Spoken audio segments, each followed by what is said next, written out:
রজত জয়ন্তী বর্ষে express news এ হলো deadline communications private limited, আর আপনারা দেখছেন এক্সপ্রেস নিউজ, খবর নেয়, খবর দেয়।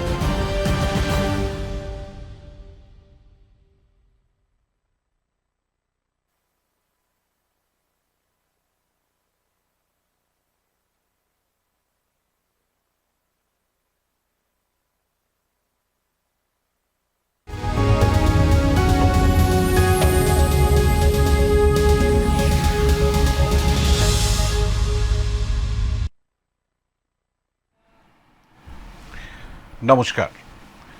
শিল্পনগরী দুর্গাপুর উন্নয়নের প্রশ্নে আজও কি পিছিয়ে? ভোটের আগে এই প্রশ্ন তুলতে চাইছে। বড় দলগুলোর ভিড়ে এসইউসিআই কি সত্যিই বিকল্প, নাকি শুধুমাত্র প্রতিবাদের রাজনীতি? আজ সরাসরি প্রশ্ন করব, উত্তর জানার চেষ্টা করব, প্রতিশ্রুতি নয়, জবাব চাই। আপনারা প্রস্তুত তো? তাহলে শুরু করছি এক্সপ্রেস নিউজের বিশেষ নির্বাচন কেন্দ্রিক অনুষ্ঠান বাংলার ভোট যুদ্ধ। আর এই অনুষ্ঠানে আজ আমার সঙ্গে স্টুডিওতে উপস্থিত রয়েছেন দুর্গাপুর পশ্চিম বিধানসভা কেন্দ্রের এসইউসিআই প্রার্থী সোমনাথ ব্যানার্জি। সোমনাথবাবু, আপনাকে স্বাগত জানাই এক্সপ্রেস নিউজের এই বিশেষ অনুষ্ঠান বাংলার ভোট যুদ্ধে। সোমনাথবাবু প্রসঙ্গে আমাদের দর্শকদের একটুখানি জানিয়ে রাখেন, হাইকোর্ট বার অ্যাসোসিয়েশনের সদস্য, বিশিষ্ট আইনজীবী, সমাজকর্মী, এছাড়াও আরও অনেক পরিচিতি আছে। তবে এই মুহূর্তে আমি এইটুকুই বললাম। আমি ঠিক বললাম তো? বেশ, এবার সরাসরি প্রশ্নে আসবো। সোমনাথবাবু দীর্ঘদিন ধরে আদর্শের রাজনীতি করেন, কিন্তু বাস্তবে জেতার মতো সংগঠনকে আপনারা গড়ে তুলতে পেরেছেন? অন্তত 2026 বিধানসভা নির্বাচনের নিরিখে যদি প্রশ্নটা করি, কি উত্তর হবে আপনার? দেখুন, আমরা এই নির্বাচনে একক শক্তিতে 230টা বিধানসভা ক্ষেত্রে প্রতিদ্বন্দ্বিতা করছি। আমাদের দল ধারাবাহিকভাবে কেন্দ্রীয় সরকার, রাজ্য সরকার এগুলোর বিরুদ্ধে অতীতেও এবং বর্তমানেও আন্দোলন করে আসছে।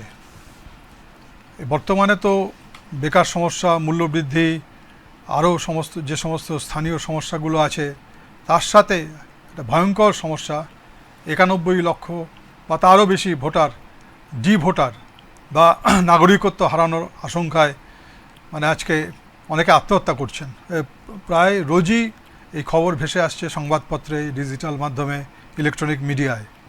আমরা এর বিরুদ্ধে আগে থেকে, একদম শুরু থেকে, অর্থাৎ এনুমারেশন ফর্ম বিবেচনাধীন ডিভোটার করা, এবং আগামী দিনেও এই মুহূর্তে যেটা চলছে আর কি, যে মাননীয় বিচারপতি, কলকাতা হাইকোর্টের প্রাক্তন প্রধান বিচারপতি শিবাগনান সাহেব, জাস্টিস প্রদীপ্ত রায় সাহেব, এদের নিয়ে যে আরবিট্রেশনের প্রক্রিয়া, তাতেও আমরা অংশগ্রহণ করছি এবং আমরা মানুষের পাশে আছি। আমরা সমস্ত কোর্টে পশ্চিমবঙ্গে আমরা হেল্প ডেস্ক বা বিশিষ্ট আইনজীবীদের নিয়ে আমরা সাহায্যের হাতকে সম্প্রসারিত করেছি। দুর্গাপুরেও করছি আমরা। মূল প্রশ্নটা কিন্তু একটু অন্য জায়গায় ছিল। আপনারা আদর্শের রাজনীতি করেন, নির্বাচনে লড়াই মানে হার জিতের প্রশ্ন আছে, আর হার জিতের প্রশ্নর সঙ্গে সংখ্যার একটা সম্পর্ক আছে। এই সংখ্যাগত দিক থেকে একটা সংখ্যা তো উল্লেখযোগ্য, যে আপনারা 294টার মধ্যে 230টা আসনে লড়াই করছেন। সম্ভাবনা কি? দেখুন, আমরা যে প্রতিবাদটা শুরু করেছি ন্যায় এবং সত্যের ভিত্তিতে, যে একটা হচ্ছে যে মানুষের জনজীবনের যে সমস্যাগুলো, আমরা তো একটা সময় ক্ষমতাতেও ছিলাম, অল্প কিছুদিনের জন্য হলেও, 67-69 সালে। তখন আমাদের যিনি শ্রমমন্ত্রী ছিলেন, তিনি আমাদের দলের প্রতিষ্ঠাতা কমরেড শিবদাস ঘোষ, যার চিন্তার ভিত্তিতে আমরা চলি, তার শিক্ষা নিয়ে বলেছিলেন যে আমি শ্রমিক নেতা হিসাবে বা শ্রমমন্ত্রী হিসাবে দেশের মানুষের কাছে খুব বেশি কিছু করব না, করতে পারবও না। শুধু কি গণতান্ত্রিক আন্দোলনে আজকে কংগ্রেসি আমলে যেমন পুলিশ পেটাতো, অতীতে আমরা দেখেছি যে বামফ্রন্ট সরকারের পুলিশও ট্রিগার হ্যাপি বলা হতো, তাদের কথায় কথায় গুলি চালাতো। তো উনি বলেছিলেন যে গণ আন্দোলনে পুলিশ হস্তক্ষেপ করবে না, এই নীতি নিয়ে যুক্তফ্রন্ট চলবে, এবং তবেই আমি শ্রমমন্ত্রী থাকব। এটা হচ্ছে একটা দিক। আর কি, মানুষের যে আন্দোলন সংগ্রাম, সেগুলোকে আমি তীব্রতর করার চেষ্টা করব। অ্যাসেম্বলিতে গেলে আমাদের যে সমস্ত প্রতিনিধিরা যাবেন তারা এই আন্দোলনের কথাই বলবেন, আর অ্যাসেম্বলির বাইরে যদি আমরা থাকি সবাই, আমরা বাইরে যে আন্দোলনটা করছি সেটাকেই আমরা চালাবো। আমাদের প্রতিশ্রুতি এইটা করতে করতে আমরা আমাদের যদি কিছু সিট আসে সেটা ভালো, না আসলেও আমরা চালিয়ে যাব। আমাদের তো 16 সাল থেকে কোনো সিট নেই বিধানসভায়, কিন্তু আমাদের আন্দোলনের কর্মসূচি অব্যাহতই আছে, আগামী দিনে আরও জোরদার হবে। সোমনাথবাবু, আমরা বিধানসভা কেন্দ্রিক প্রশ্ন তো রাখবো, কিন্তু তার আগে একটা প্রশ্ন আপনার কাছে আমার রাখতে ইচ্ছে করছে। দেখুন, আপনাদের সংগঠন অলমোস্ট 78 বছর হতে চলল, 48 থেকে এই যাবত। 24 এপ্রিল আমাদের প্রতিষ্ঠা। হ্যাঁ, তো ওই প্রায় 8 দশক বলা যেতে পারে। 8 দশকের একটা রাজনৈতিক দল, যারা নীতি ও আদর্শের সঙ্গে কোনো আপোষ না করে রাজনীতিটা করেন। রাজনীতিতে এখন নীতি এবং আদর্শ এই বিষয়গুলো বললে হয়তো অনেকে হাসাহাসি করবেন, আপনারা এই নিয়ে কাজ করছেন। আমার প্রশ্ন, দেখুন, একটা রাজনৈতিক দল ভূমিষ্ঠ হলো, শাসন ক্ষমতায় এলো, 15টা বছর তারা শাসন করে ফেললো, আবারও নির্বাচনে তারা আছে এবং কঠোরভাবে আছে। আপনাদের প্রাসঙ্গিকতা নেই কেন? তাহলে কি মানুষের কাছে নীতির আদর্শের কোনো মূল্য নেই, নাকি মূল্য আছে? যদি মূল্য থাকে তাহলে আপনাদের মূল্য নেই কেন? মানে সংখ্যার নিরিখে আমি বলছি, কারণ এখানে তো সংখ্যাটাকে অবহেলা করা যাবে না। সোমনাথবাবু, ভালোই প্রশ্ন করেছেন। দেখুন, আমাদের দেশে যখন নবজাগরণ শুরু হয়, জাস্ট শুরুর কথা বলছি, মানে উষা লগ্ন, তখনও মধ্য গগনের সূর্য হয়নি, উষা লগ্ন, সেই সময় রামমোহন রায় তার বক্তব্য ছিল, it is a tragedy of history that truth always starts with minority. ইতিহাসের এটা একটা খুবই বেদনাদায়ক অধ্যায়, যে সত্য সবসময় কম থাকে, সংখ্যায় কম থাকে। বিদ্যাসাগর মশাইয়ের সে বিখ্যাত আন্দোলন, অর্থাৎ বিধবা বিবাহের আন্দোলন, তাতে হাজার হাজার মানুষ বিধবা বিবাহের বিপক্ষে সই করেছিল। মাইন্ড ইট, আমি বলছি বিপক্ষে, এগেনস্ট সই করেছিল, আর পক্ষে করেছিলেন মাত্র কয়েকশো মানুষ। কিন্তু তাতে কি প্রমাণ হয় যে বিদ্যাসাগর মশাই ভুল করেছিলেন? না। এই যে কোনো কাজই করতে গেলে যখন তা ইতিহাসকে পাল্টে দিতে যাচ্ছে, তার জন্য সময় লাগে। সেই সময়টা কখনো 100 বছর, কখনো 400 বছর। কিন্তু এছাড়া কি করব আমরা কি ন্যায় নীতি এগুলোকে বিসর্জন দেব? আমরা শুধু এখানে আলোচনা করছি নয়, আমাদের গোটা দেশের মানুষের কাছে আমরা জিজ্ঞেস করছি, আমরা কি একটা কম্প্রোমাইজ করব? এই যে যেমন ধরুন, শুধু এনডিএ জোট তো নয়, বিরোধী জোটও যেটা আজকে হচ্ছে, কোনো নীতি নৈতিকতার ব্যাপার আছে? আমরা বামফ্রন্টের দলগুলো 4টে দলকে নিয়ে আমরা একটা জোট করেছিলাম 2011 সালের পরে। CPM, CPI, RSP, forward bloc, নকশালদের একটা ফ্র্যাকশন। আমরা চেষ্টা করেছিলাম যে একটা ধাপে ধাপে গণ আন্দোলনকে গড়ে তুলে একটা বাম বিকল্প মোর্চা গড়ে তুলব। কিন্তু বামফ্রন্ট আমাদের না জানিয়েই কংগ্রেসের সাথে আতাত করবে বলে আমাদের বাদ দিয়ে ওরা ঘোষণা করে দিল এটা নেই, আমরা কংগ্রেসকে নিচ্ছি। তো কংগ্রেস কারা? কংগ্রেস ভারতবর্ষের পুঁজিপতি শ্রেণীর সবচাইতে বিশ্বস্ত প্রতিভূ। এখন বিজেপি সেই জায়গাটায় যাচ্ছে। তাহলে কংগ্রেস বিজেপির তো নীতির কোনো পার্থক্য নেই। কংগ্রেসের যে উদারীকরণ, বাণিজ্যিকীকরণ, বিলগ্নীকরণ, সেগুলোকেই ওরা আরও দ্রুততার সাথে বা ওদের মতো করে দক্ষতার সাথে কার্যকরী করছেন এনডিএ নেতৃত্ব, বিজেপি নেতৃত্ব, মোদিজি, শাহজির নেতৃত্ব। আমি সোমনাথবাবু একটা কথা বলি, সময় অত্যন্ত গুরুত্বপূর্ণ একটা বিষয়। সময়ের বদলের সাথে সাথে অভিযোজন বলুন, বিয়োজন বলুন, এর মধ্যে দিয়ে এগিয়ে যেতে হয়। আজ থেকে 7টা দশক আগে মানুষের যে সমস্যা ছিল, 7টা দশক বা 8টা দশক পরে মানুষের সমস্যার কিছু পরিবর্তন কিন্তু হয়েছে। যে পরিবর্তনটা হয়েছে সেই পরিবর্তনের সঙ্গে তাল মিলিয়ে আপনাদের নীতি, আদর্শ, কার্যাবলীর মধ্যে পরিবর্তন কি এসেছে? যদি না এসে থাকে তাহলে সেখানে কি কোনো সংশোধনের প্রয়োজন আছে? আমি কিন্তু এখনও দুর্গাপুর পশ্চিম বিধানসভা কেন্দ্রের আলোচনায় ঢুকিনি, তার আগে আপনার কাছে এগুলো জানতে চাইছি। মানুষ যদি ন্যায়, নীতি, আদর্শ এগুলো থেকে দূরে সরে গিয়ে থাকেন, তাহলে আপনাদের সঙ্গে মানুষ নেই, এটা ঠিক আছে, আমি মেনে নিলাম। কিন্তু কোনো একজন মানুষকে জিজ্ঞেস করে প্রশ্নের উত্তর কি নেগেটিভ হতে পারে যে আপনি ন্যায়, নীতি এবং আদর্শ থেকে দূরে সরছেন কি? আমার মনে হয় না কারোর উত্তরই না হবে। সবাই এই পথেই থাকতে চাইবে। তৎসত্ত্বেও আপনাদের প্রতি তাদের যদি ভোট ব্যাংকের কথা বলি, সংখ্যার কথা বলি, কেন পক্ষে সংখ্যা আসছে না? যেখানে একটা রাজনৈতিক দল চোখের সামনে আপনারা দেখলেন ভূমিষ্ঠ হলো, ভূমিষ্ঠ হওয়ার পর হই হই করে জিতে তারা ক্ষমতায় চলে এলো, একবার, দুবার, তিনবার। আপনারা 8 দশকে কোথায় ব্যর্থ হলেন, কি শিক্ষা নিলেন, আর কিভাবে এগোচ্ছেন? হ্যাঁ, ধন্যবাদ এই প্রশ্নটা করার জন্য। দেখুন, আমাদের দল যখন প্রতিষ্ঠা হয় 48 সাল, তখন দ্বিতীয় বিশ্বযুদ্ধে সবেমাত্র বিশ্ব সর্বহারা শ্রেণীর অন্যতম শিক্ষক কমরেড স্ট্যালিনের নেতৃত্বে দ্বিতীয় বিশ্বযুদ্ধে ঐতিহাসিক বিজয় পেয়েছেন সোভিয়েত ইউনিয়ন, এবং তাকে কেন্দ্র করে তারপরেও 49 সালে চীনে বিপ্লব, ভিয়েতনাম যুদ্ধে মার্কিন সাম্রাজ্যবাদের বিরুদ্ধে ঐতিহাসিক সংগ্রাম, এগুলো সব চলতে থাকে। তারপরে 91 সাল নাগাদ আবার সোভিয়েত ইউনিয়নের পতন, সেখানে পুঁজিবাদ ফিরে আসে, পরে পরে চীনেও ফিরে আসে, এবং সোভিয়েত বা সমাজতান্ত্রিক ব্লক ভেঙে যায়। এই রকম একটা পরিস্থিতিতে আমাদের দলের সংগঠন, আমরা কিন্তু সেখান থেকেও শিক্ষা নিয়ে আমাদের কার্যাবলী চালিয়ে যাচ্ছি। আজকে গোটা পৃথিবীতে আবার নতুন করে পুঁজিবাদ সাম্রাজ্যবাদের বিরুদ্ধে আন্দোলন শুরু হয়েছে। সে শুধু রাশিয়া চীনে হচ্ছে না, খোদ মার্কিন যুক্তরাষ্ট্রে no Trump no kings movement চলছে, অকুপাই ওয়াল স্ট্রিটের মুভমেন্ট হয়েছে কিছুদিন আগে, ইসরায়েলের হামলা গাজার উপরে, তার বিরুদ্ধে আন্দোলন চলছে। ইরানের ক্ষেত্রে দেখুন অদ্ভুত, ইরানে গণতান্ত্রিক আন্দোলনের উপরে হস্তক্ষেপের বিরুদ্ধে আমাদের দল এখানে যতটুকু সম্ভব আন্দোলন গড়ে তুলছে, প্রতিবাদ করছে, প্রচার করছে, গোটা পৃথিবীর মানুষ তার মধ্যে আছেন। যে মুহূর্তে মার্কিন সাম্রাজ্যবাদ ইরানের উপরে হামলা করলো, আমরা আবার এই হামলার নিন্দা করে মার্কিন সাম্রাজ্যবাদের বিরুদ্ধে আমরা আমাদের কর্মসূচি জারি করেছি, ওই ইউএসআইএসে বিক্ষোভ দেখিয়েছি, গোটা দেশেই এগুলো চলেছে।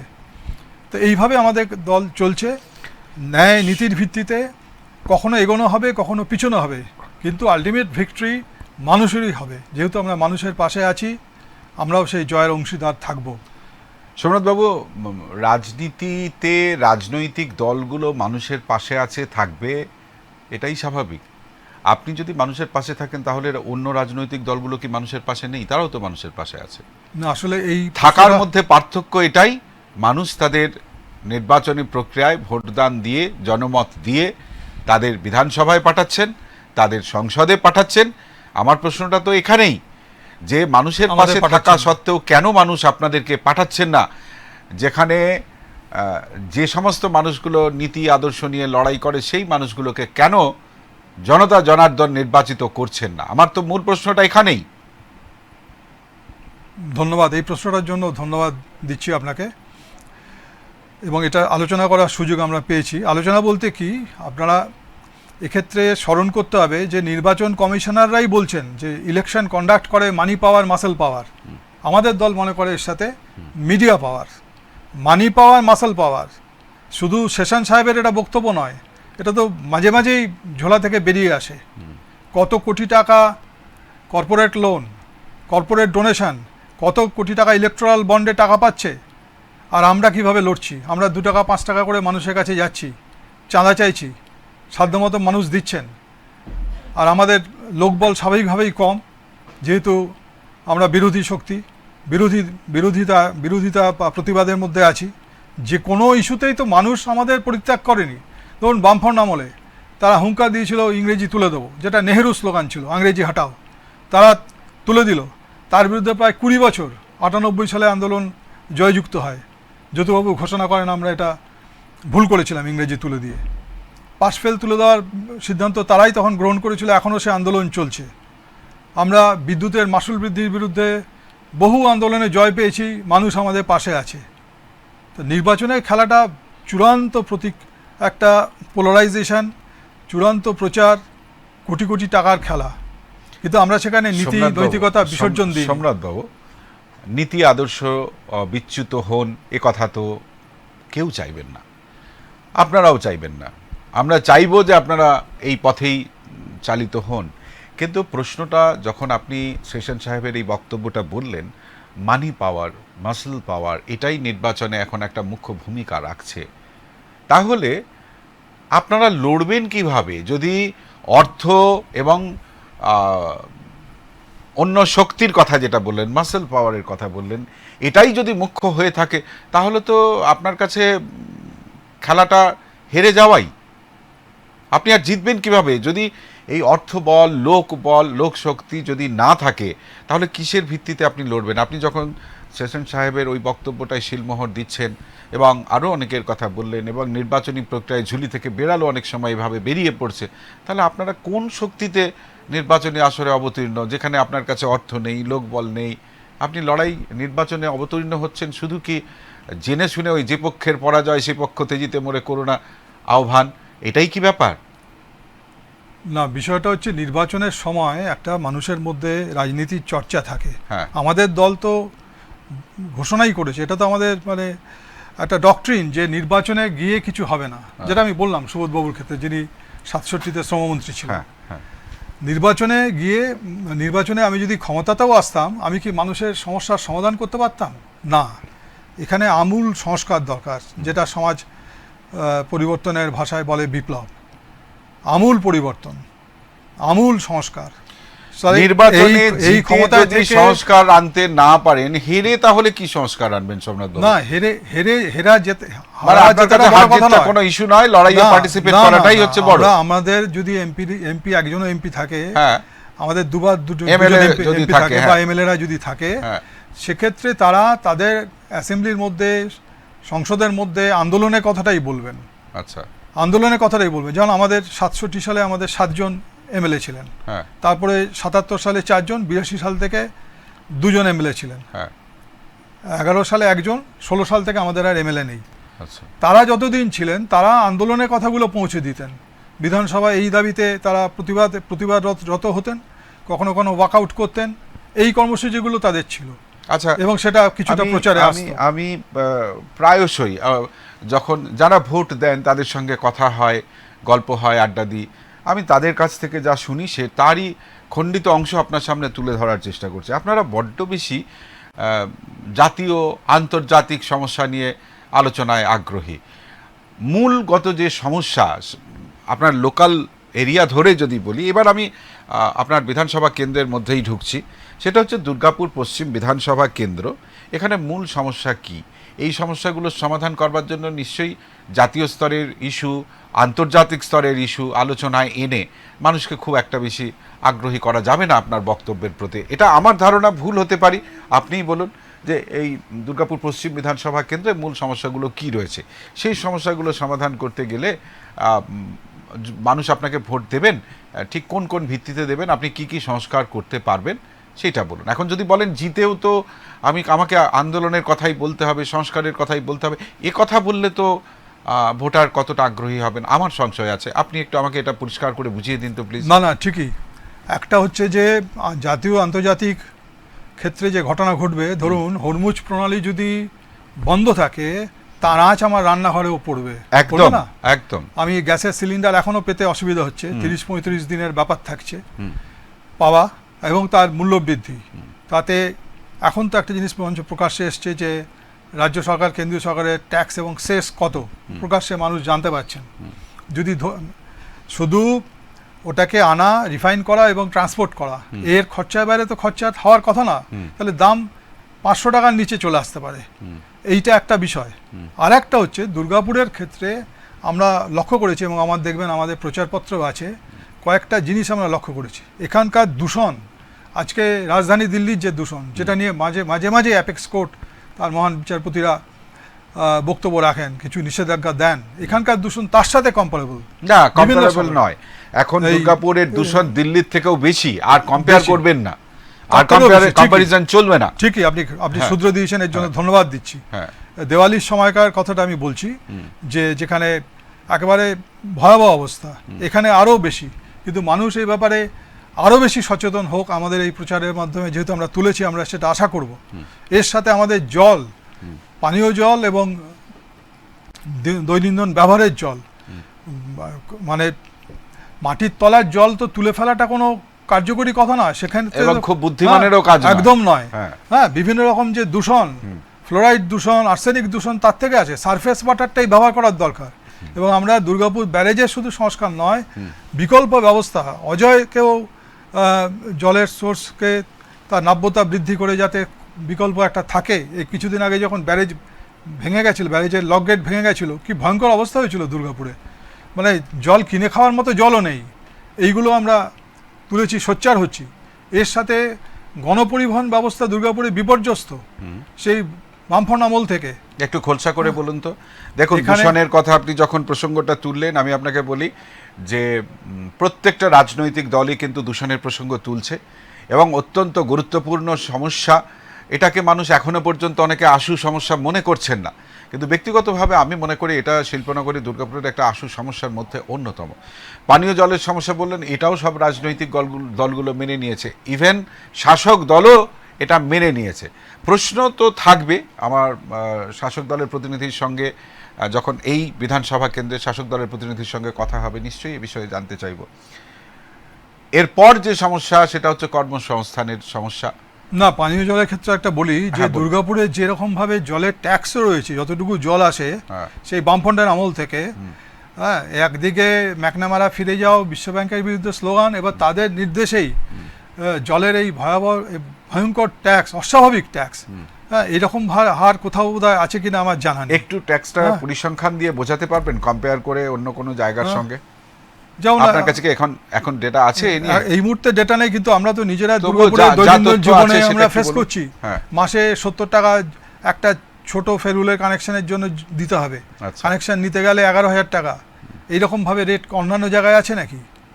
এ তো সরাসরি বিশ্ব ব্যাংকের নির্দেশ। এবং কেউ যদি কোনো কারণে ডিফল্টার হয়ে যায়, তাকে চক্রবৃদ্ধি হারে সুদ দিতে গিয়ে সে আর জীবনে কোনোদিন আর লাইন ফেরত পাবে না। আমরা আচ্ছা। এগুলো জনবিরোধী ঘোষণা করছি এবং এর বিরুদ্ধে আন্দোলন আমাদের জারি আছে, আচ্ছা। নির্বাচনের পরেও অব্যাহত থাকবে। আর কি সমস্যা? আর আপনি পরিবহনের গণপরিবহনের কথা হ্যাঁ, বলছিলেন। গণপরিবহনটা একটা ভয়ঙ্কর ব্যাপার। দুর্গাপুরে প্রথমে এখানে সার্ভিসটার নাম ছিল ডিএসটিএস, তখনকার কনসেপশনের সার্ভিস, অর্থাৎ দুর্গাপুর সরকারি বাস পরিষেবা। সরকারি বাস পরিষেবা, দুর্গাপুর স্টেট ট্রান্সপোর্ট সার্ভিস। হ্যাঁ। পরে ডিএসটিসি হলো, তখন কর্পোরেটাইজেশন, অর্থাৎ সব কিছুকে বানিয়া দৃষ্টিভঙ্গিতে দেখতে হবে, ব্যবসায়িক দৃষ্টিভঙ্গিতে দেখতে হবে, কমার্শিয়াল অ্যাপ্রোচে নিয়ে আসতে হবে, এবং তারপরে এসবিএসটিসি, এবং এই করতে করতে আজকে সিটি সার্ভিস বলে এখানে আমাদের কিছু নেই। না, একেবারে নেই তা নয়, নামকাও আসতে কিন্তু আছে এবং ঠিকই। চালুও হয়েছে। আমি যতদূর জানি এসবিএসটিসির কয়েকটি গাড়ি বোধহয় চলে, তার হ্যাঁ, নামকাও আসতে টাইম টেবিল আমি ঠিকই জানি বলছেন। না, টাইম টেবিল আমি বলতে পারবো না। যদি আমাদের আপনি দাবি বলতে হচ্ছে পারেন একটু জানান। সুনির্দিষ্টভাবে প্রতিটা যে চালু রুট এবং নতুন রুট করে বাস সার্ভিসকে সাধারণ মানুষের নাগালের মধ্যে দিতে হবে, এবং রাত্রিবেলাতেও বাস যতদূর সম্ভব চালাতে হবে। স্মার্ট সিটি হলে সারা রাতই বাস সার্ভিস থাকে, হয়তো ফ্রিকোয়েন্সি কমে যেতে পারে। এটা হচ্ছে আমাদের একটা দাবি। এর সাথে সাথে রেল কর্তৃপক্ষ, যেহেতু গণমাধ্যমের পরিবহন মাধ্যমে আরেকটা ব্যাপার গণপরিবহনের হচ্ছে, কথা বিকল্প হচ্ছে। হচ্ছে, এবং হ্যাঁ, যেটা হ্যাঁ। লাইফলাইন বলা হয় রেল, সেখানে প্রত্যেকটা রেককে আসানসোল এক্সপ্রেস, কোলফিল্ড এক্সপ্রেসের মতো পপুলার ট্রেনগুলো রেক ছোট করে দেওয়া হচ্ছে। আচ্ছা। মিনিস্টারের যে পার্লামেন্টে প্রতিশ্রুতি 24টা কোচ করা হবে, তার জায়গায় 16, তারও কম। ময়ূরাক্ষী এখন এক্সপ্রেস ছাপ দিয়ে চালানো হচ্ছে, সেখানে 14টা বোধহয় বগি রয়েছে। আচ্ছা। 67 আপ বলে একটা ট্রেন ছিল হাওড়া বম্বে, সে গাড়ির নাম বোধহয় এখন রেলওয়ে কর্মচারীরা ভুলতে বসেছেন, আচ্ছা। উঠে যাচ্ছে। আচ্ছা। এবং উদ্যানাভা তুফান এক্সপ্রেস, তারপরে জনতা এক্সপ্রেস, ইন্টারসিটি এক্সপ্রেস, মানে রাঁচি ইন্টারসিটি, যেটা আমরা দাবি করছি যে রোজ চালাও, গাড়িটাকেই উইথড্র করা হয়েছে। এইরকম বিভিন্ন দাবি নিয়ে আমাদের দল এলাকাভাবে স্টেশন এলাকা কেন্দ্র করে লড়ছে। আপনাদের পাশে আমরা চাইছি। না, দেখুন, আপনি যে কটা ইস্যু তুললেন, এই প্রত্যেকটা ইস্যুই গুরুত্বপূর্ণ। আপনি গণপরিবহনের ক্ষেত্রে রেল পরিষেবার কথাও উল্লেখ করলেন। এটা অবশ্য প্রত্যেক রাজনৈতিক দলের কাছে আমি শুনিনি। আপনি যে কথাটা বললেন রেল সংক্রান্ত যে না, সমস্যা, তারা প্রয়োজন মতো ব্যবহার করে। যেমন ধরুন, রেলমন্ত্রী লালু প্রসাদ জি এখানে যখন এসেছিলেন, তখন উনি বলেছিলেন দুর্গাপুর হাওড়া একটা ট্রেন চালু করা হবে শিগগিরই। আজও অপরিত। ওদের বামফ্রন্টের নেতা 5 বার বোধহয় এমপি ছিলেন, বাসুদেব আচারিয়া, স্ট্যান্ডিং কমিটির চেয়ারম্যান ছিলেন রেলের।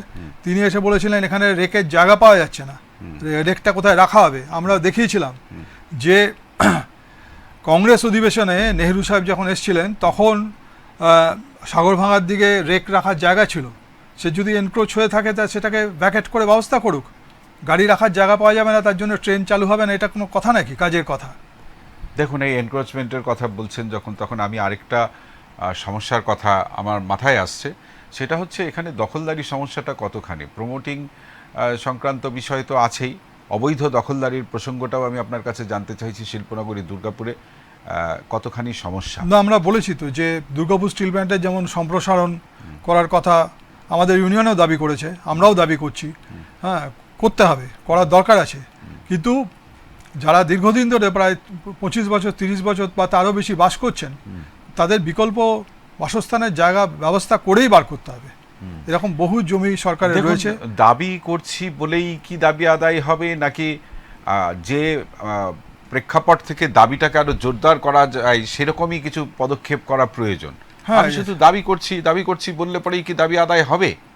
না, ইতিমধ্যে এক্ষেত্রে আপনাদের কর্মপ্রক্রিয়া যা কিছু রয়েছে, যা কিছু হচ্ছে, তাতে আপনি সন্তুষ্ট, নাকি আরো কিছু জোরদার করা উচিত বলে মনে হয়?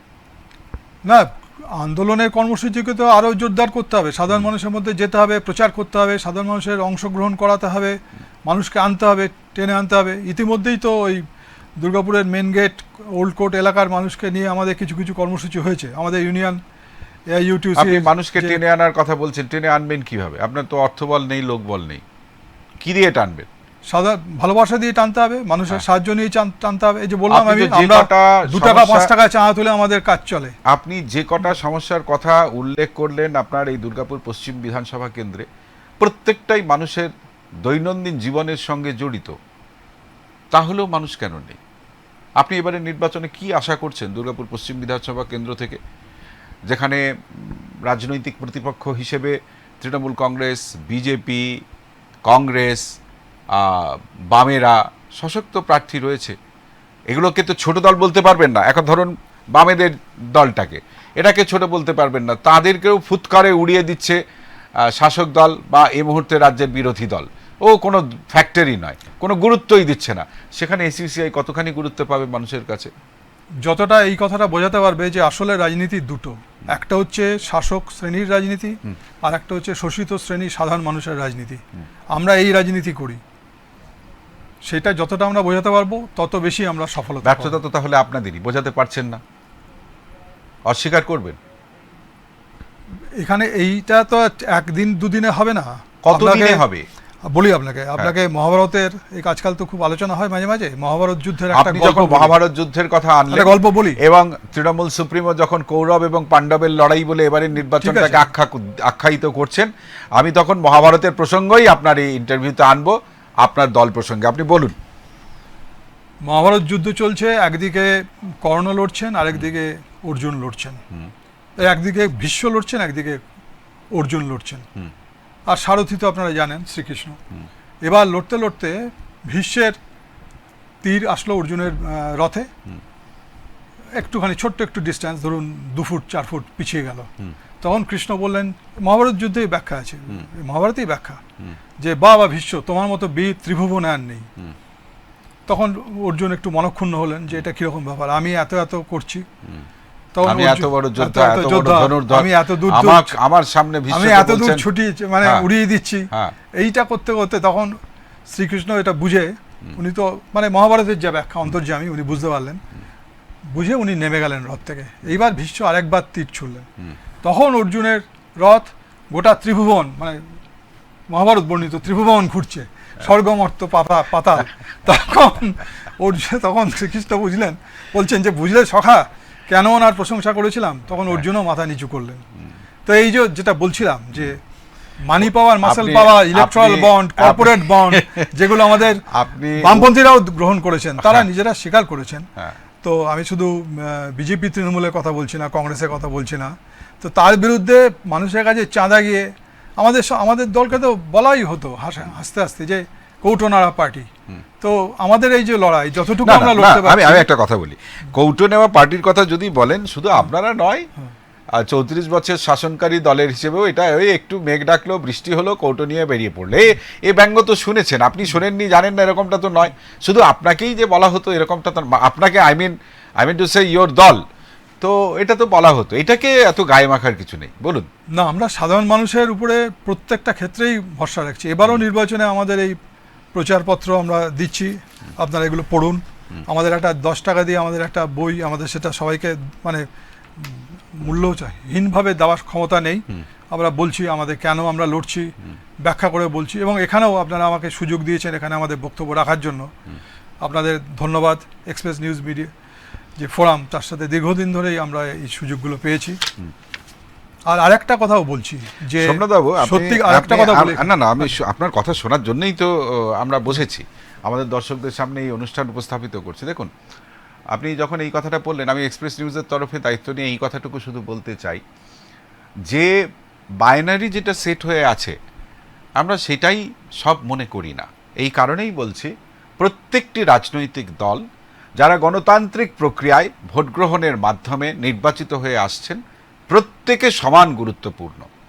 মানুষ কি বলছেন, মানুষের আশা প্রত্যাশা কারা তুলে ধরছেন, তার কার কি চিন্তা ভাবনা, এটা আমরা জনসমক্ষে রাখতে চাই, জনতা জনার্দনের কাছে রাখতে চাই। এখানে আপনিও অত্যন্ত গুরুত্বপূর্ণ, আপনার দলও অত্যন্ত গুরুত্বপূর্ণ। এবার বলুন। হ্যাঁ, আরেকটা বিষয় আমরা বলবো যে গতকালও বিভিন্ন সংবাদপত্রে খুব গুরুত্ব দিয়ে পরিবেশন করা হয়েছে এই freedom of speech, right two expression, এই যেগুলো আমাদের সাংবিধানিক আমাদের অধিকার, মৌলিক অধিকারের মধ্যেই, তার উপরও মারাত্মক আক্রমণ আসছে। এবং আজকে সাংবাদিকরাও বিভিন্ন ক্ষেত্রে এই আক্রমণের শিকার হচ্ছেন, যদি তারা কোনো সরাসরি শাসক দলের বিরুদ্ধে কোনো সত্য তুলে ধরেন। সেইটা নিয়েও আমাদের দল শুধু সংবাদপত্রের সাথে যারা যুক্ত তাদের পাশে নয়, সাধারণ মানুষের পাশে আছে। এবং আমরা এই নির্বাচনের পরেই এই বিষয়টাকে নিয়ে আরও ব্যাপকভাবে আন্দোলন গড়ে তুলব। ইতিমধ্যেই আপনাদের জানানোর জন্য বলি যে হিউম্যান রাইটস যে সংগঠনগুলো আছে, তার মধ্যে CPDRS, centre for protection of democratic rights and secularism, তারা এটা নিয়ে প্রচারে নিয়ে এসছেন। সাংবাদিকদের উপরও বিভিন্নভাবে তাদের বাক স্বাধীনতাকে কেড়ে নেওয়া হচ্ছে, এবং সেই যদি কোনো বিরোধী বক্তব্য শাসক দলে যেটা অনুকূলে যাবে না তারা প্রকাশ করেন, তখন নানাভাবে আইনি প্যাঁচে তাদের জড়িয়ে দেওয়া হচ্ছে, বিরোধী কণ্ঠ অবরুদ্ধ করে দেওয়া হচ্ছে, রুদ্ধ করে দেওয়া হচ্ছে, তাই তো? তো right two freedom of speech, এই জায়গাটা আপনি বলছেন অ্যাকর্ডিং টু সংবিধান রক্ষিত হচ্ছে না। অথচ সংবিধানের দোহাই দিয়ে রাজনীতি হচ্ছে, সভা সমিতিতে বক্তব্য রাখা হচ্ছে, কিন্তু মানুষের বিরোধী কণ্ঠকে সোচ্চার হতে দেওয়া হচ্ছে না রাজনৈতিকভাবে, প্রশাসনিকভাবে। এটাই তো আপনি বলতে চাইছেন। দেখুন, শিল্পনগরী দুর্গাপুর, আমি ভোটের কথা বলছি, আপনার কেন্দ্রের কথা বলছি। শিল্পনগরী হওয়া সত্ত্বেও শিল্প কর্মসংস্থানে দুর্গাপুর এতটা পিছিয়ে কেন? আপনার নির্বাচনী কেন্দ্রের সমস্যা হিসেবে এটা কি চোখে দেখছেন? খুব সংক্ষেপে বলুন, সময় শেষ হয়ে আসছে, অনেকগুলো প্রশ্ন রয়েছে।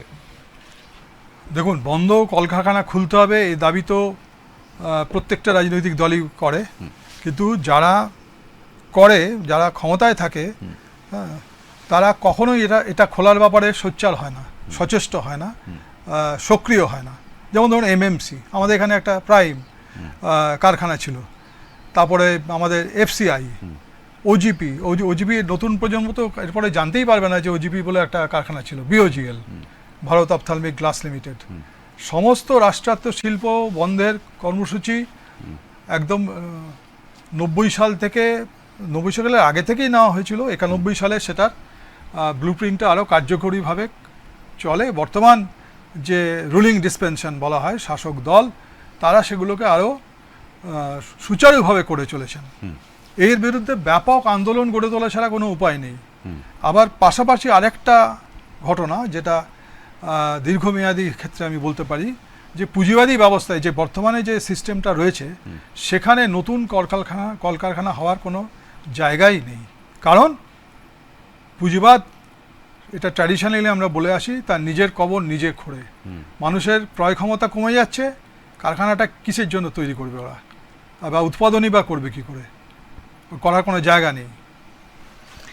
আচ্ছা, শাসক দল তৃণমূল কংগ্রেস আর এই মুহূর্তে বিরোধী দল বিজেপি, এদের সম্পর্কে আপনার অভিমত কি? এদের সম্পর্কে কি বলবেন? এদের কর্মপদ্ধতি নিয়ে কি বলবেন? আপনারা বড় দলগুলোকে বারবার দুর্নীতিগ্রস্ত বলেন, আপনারা যে স্বচ্ছতার পরাকাষ্ঠা, এটা কি করে বুঝবেন মানুষ? সেটা ট্রায়াল অ্যান্ড এরর বেসিসে বুঝতে হবে।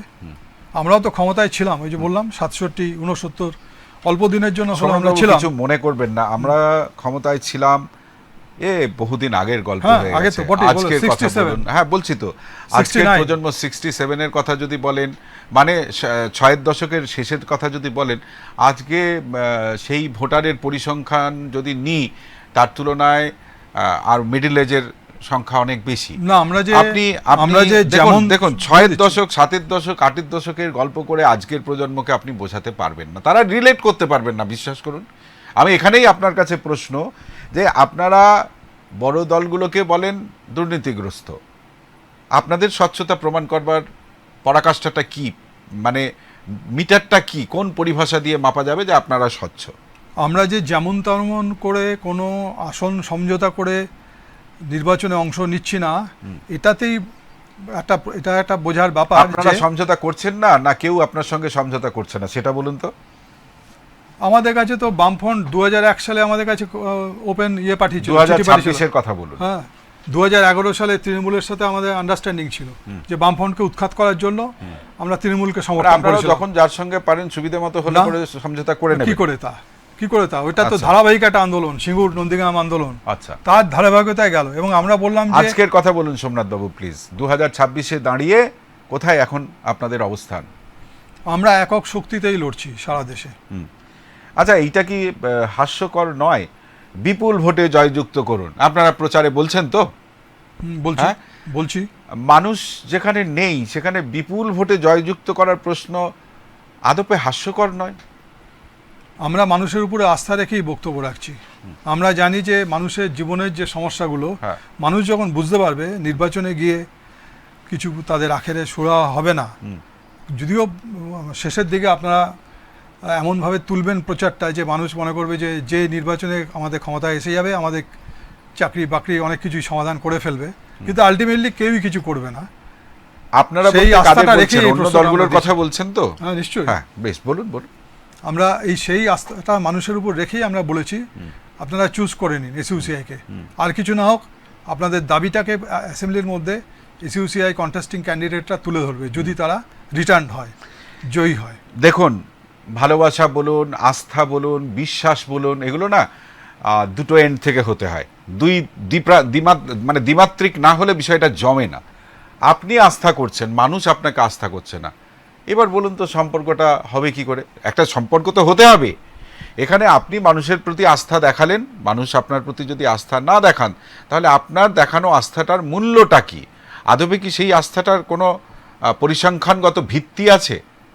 কি মনে করেন? নির্বাচনে তো সবসময় একটা অসম লড়াই আমাদের দল যখন লড়ে, আন্দোলনের সময় তো নয়। নির্বাচনে যখনই আমাদের দল লড়বে, ওই যে বললাম মিডিয়া পাওয়ার, ইলেকট্রাল বন্ডের পাওয়ার, কর্পোরেট বন্ডের পাওয়ার, তার বিরুদ্ধে আমাদের ক্ষমতা। আচ্ছা, একটা কথা বলুন, আপনারা আন্দোলনের রাজনীতি করেন, রাইট? ঠিক আছে, আপনারা নির্বাচনে যদি জিতেও যান, সেই আন্দোলনই করবেন নাকি আর কিছু করবেন? আন্দোলন ছাড়াও তো কিছু কাজ আছে। যদি জনতা আপনাকে নির্বাচিত করেন, তাহলে আন্দোলন ব্যতি রেখে আর কি করবেন সেইটা একটু জনগণকে জানান। আমরা নির্বাচনে যদি মানে একটা কনসিডারেবল অ্যামাউন্ট অফ রিপ্রেজেন্টেটিভ আমরা থাকে অ্যাসেম্বলিতে, তাহলে সেটা নতুন যে সরকার হবে সেক্ষেত্রে আমরা একটা প্রভাব ফেলতে পারি যে তোমরা এই অ্যান্টি পিপল পলিসিগুলো নিতে পারবে না, তোমরা এই স্কুলগুলো বন্ধ করতে পারবে না, তোমরা পেট্রোল বা পেট্রোলিয়াম জাত দ্রব্যের দাম এভাবে বাড়াতে পারবে না, তোমরা আরও যা যা আমাদের দাবিগুলো আছে সেগুলো আমরা কিছুটা চাপ ফেলতে পারি। সেখানে সেটা আন্দোলনের ক্ষেত্রেই হেল্প হবে। তার মানে প্রতিবাদের রাস্তা থেকে সরে উন্নয়ন কোথায়? আচ্ছা, আমরা তো প্রতিবাদের রাস্তাতেই একমাত্র উন্নয়ন হতে পারে। আপনাদের শুধু প্রতিবাদের রাস্তাটাই পছন্দ, উন্নয়নের কোনো মডেল আছে? আছে তো, বলুন। যেমন ধরুন আমরা এই যে education central national education policy 2020 আমরা বিরোধিতা করছি, যেখানে সেকুলার যে কনসেপশন শিক্ষার ক্ষেত্রে যে ডেমোক্রেটিক সায়েন্টিফিক এডুকেশন, সেটা ফ্রিডম মুভমেন্টের সময় থেকে দাবি ছিল, তাকে দুপায়ে ধূলিসাৎ করে সেন্ট্রাল গভর্নমেন্ট করেছেন করোনার সময়। আমরা তার কিছুদিন আগে একটা অল্টারনেটিভ পলিসি দিলাম, alternative policy two education, alternative policy to the national education policy. সেখানে আমরা দেখিয়েছি তো, আচ্ছা, সিলেবাস দিয়েছি। হ্যাঁ, সোমনাথ বাবু, খুব সাধারণ মানুষ, তাদের খুব সাধারণ সমস্যা, সাধারণভাবেই তার সমাধান, এইটা খোঁজার একটা জায়গা মানুষ চায়। রাজনৈতিক দলগুলোর কাছে সেটাই প্রত্যাশা করে। ছেড়ে দিন এখন সব রাজনৈতিক দলগুলোর কথা, আমি আপনার কাছে জানতে চাইছি, তৃণমূল কংগ্রেস রয়েছে, বিজেপি রয়েছে, কংগ্রেস রয়েছে, সিপিআইএম রয়েছে, আরও অজস্র রাজনৈতিক দল রয়েছে। আপনি ব্যক্তিগতভাবে একজন সুশিক্ষিত মানুষ, সমাজের কাজ করেন, আপনার চারপাশে যারা ঘোরাফেরা করেন তারাও সুশিক্ষিতই আমি জানি। আমি আপনার কাছে জানতে চাইছি, আপনি এসইউসিআই দলটা বেছে নিলেন কেন রাজনৈতিক প্রেক্ষাপট হিসেবে আপনার জীবনে?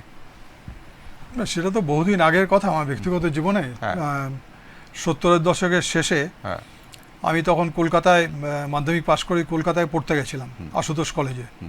সেখানে ছাত্র সংগঠনের সাথে আমার যোগাযোগ হয় এবং তারা আমাকে বলেন যে আমাদের সংগঠন ডিএসও, অল ইন্ডিয়া ডিএসও, যে আমরা নীতি নৈতিকতার আধারেই বামপন্থী ছাত্র আন্দোলন গড়ে তুলতে চাই। এবং তখন ওই বামফ্রন্ট সরকার তখনই 77 সালেই 78 সালে সেটা প্রচারে এসে গেছিল, ইংরেজি তুলে দেওয়ার সিদ্ধান্তটা গ্রহণ করেছিল। তো আমি এখানে এইজন বয়েজ হাই স্কুল থেকে মাধ্যমিক পরীক্ষা দিই এবং ওখানে যাই। তখন আমি বুঝেছিলাম যে এটা একটা ডিজাস্ট্রিয়াস অ্যাটেম্পট হতে চলছে বেঙ্গলের শিক্ষা ব্যবস্থা। For that reason only you joined SUCI or there any other reason behind that? না, আমি যেহেতু আমি যে জায়গাটা থাকতাম সেখানে বামপন্থী আন্দোলনের একটা দুর্গ ছিল, মানে আমি রানা প্রতাপ রোডে থাকতাম এবং সেখানেই এবং বড় বড় জনসভাগুলো আশেপাশেই হতো। আপনার লালময়দানে হতো। আমি লালময়দানের আগের স্ট্রিটে 2 নম্বর স্ট্রিটে থাকতাম। আর কমরেড আশিস দাশগুপ্ত যখন গুলি খেয়েছিলেন, গুলি খেয়ে কাতরাচ্ছিলেন, তখন গোটা আকাশ প্রতিবাদে মানে বিক্ষোভে গোটা আকাশ কালো হয়ে গেছিল।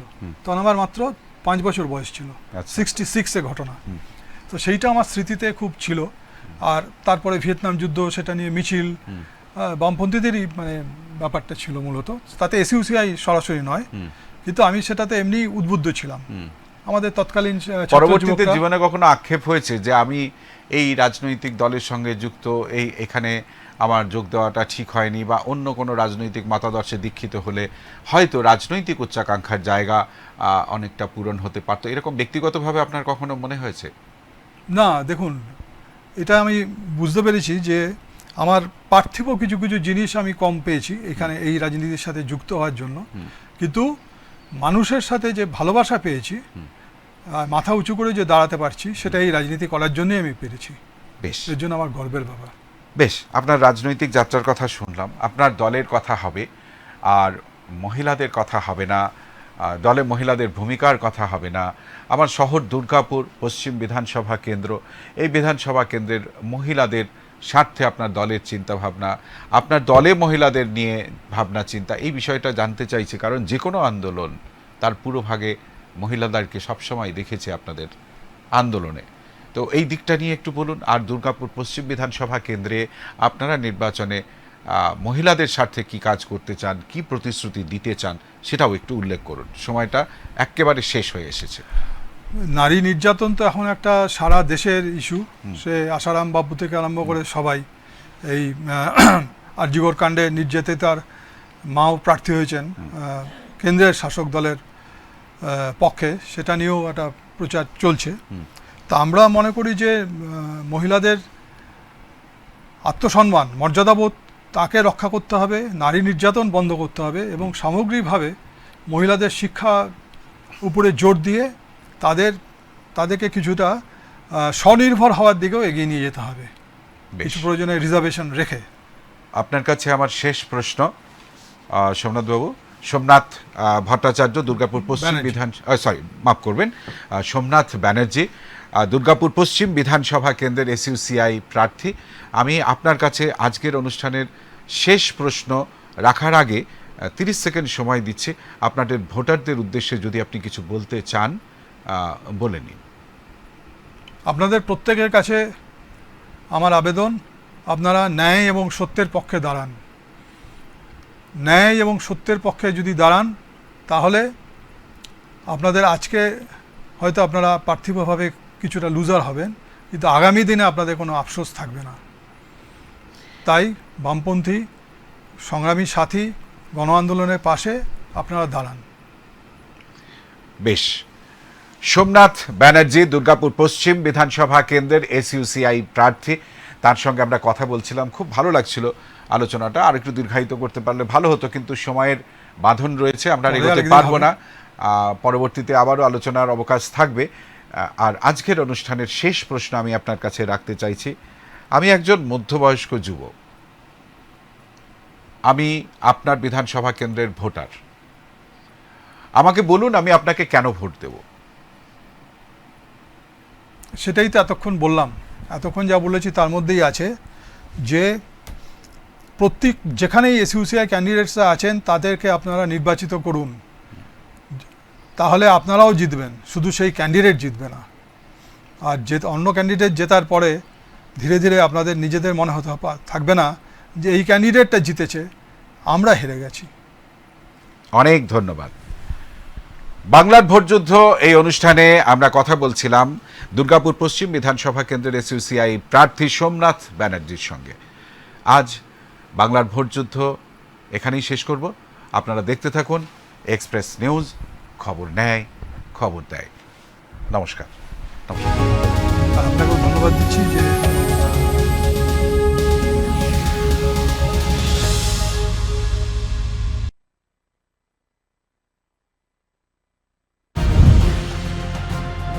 রজত জয়ন্তী বর্ষে এক্সপ্রেস নিউজ হলো ডেডলাইন কমিউনিকেশনস প্রাইভেট লিমিটেড। আর আপনারা দেখছেন এক্সপ্রেস নিউজ, খবর নেয়, খবর দেয়।